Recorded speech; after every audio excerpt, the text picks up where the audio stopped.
I was at the Chicagoland Record Collecting Show, where record sellers came to sell and was known as the largest vinyl show in the Midwest. I don't really know if that's impressive or not. It's like saying we've got the best strip in Michigan. Once I've entered, I found a gem. It sold coffee and sugar-free jazz. Everything about it was perfect on the front. When I slipped out the record, my heart sunk. It was too perfect. Clean grooves, no scratches. It shined almost like a disco ball.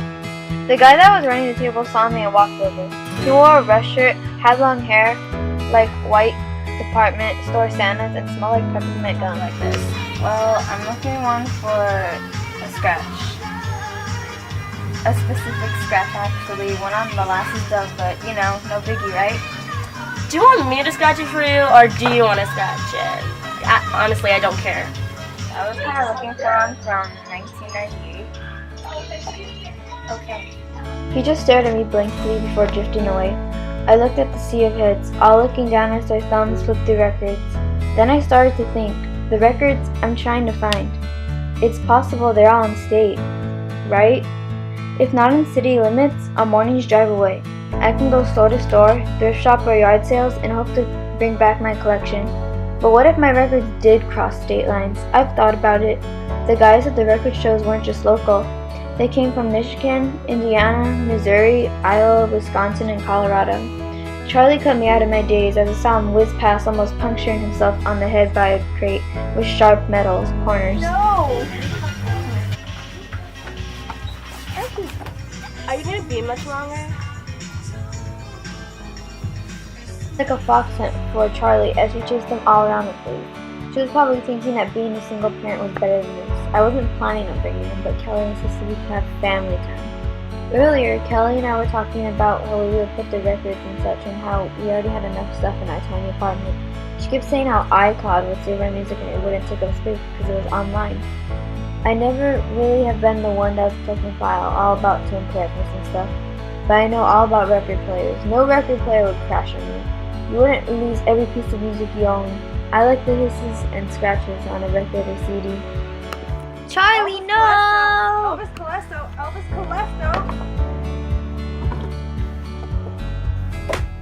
After walking around a bit, I found a seller that looked like he had some good stuff and decided to check it out. He started talking to me about how he was randomly pricing them during the Bears game, how he hadn't seen him in years or something. I wasn't really paying attention. And then, I pulled out a record of his 50-cent box and made my heart stop. It was as if he had a dream of people you haven't seen in a long, long time, and they were still young, beautiful, and perfect, but still funky looking because it was still a dream. It was a Bon Jovi record, the Bon Jovi record, Slippery When Wet, and I was almost 100% sure it was mine. It felt as if it could crumble in my hands, or had been submerged in water at some point. I tried to stay calm and put it aside, flipping through the rest of the box when I really was freaking out like a teenage girl if they won VIP tickets to see One Direction or something. Would it really be this easy? How could I find the one when I just started my search? I did all the math and I knew my odds were against me. So how did I know it was mine? It had my first girlfriend in high school, Heather G's phone number on the sleeve. How is it not mine? This is it? Yes, that'll do for me. Sure you want this one? Then I got it in a better shape. No, it's okay. I don't think this one will play. I don't mind. You can have this one for free. I'm not a monster. You saved me 2 trips to recycling. You got a store? No, there's no money for it. I'm so shocked that the food swap went under. Which one? The one in the suburbs, Homewood? Oh yeah, that's been gone for a while. I thought you were talking about the one in Champaign. So they just took the name? No, it's owned by the other brother, Bob Diener, I think. When Ted closed up the shop in Homewood, Bob kept going. They moved around a lot, but owned by the same dude.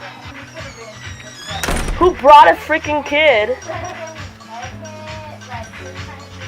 You want me to write down the address? You should check out the place. Bob's got some good stuff. I guess I'll just have to pay him a visit.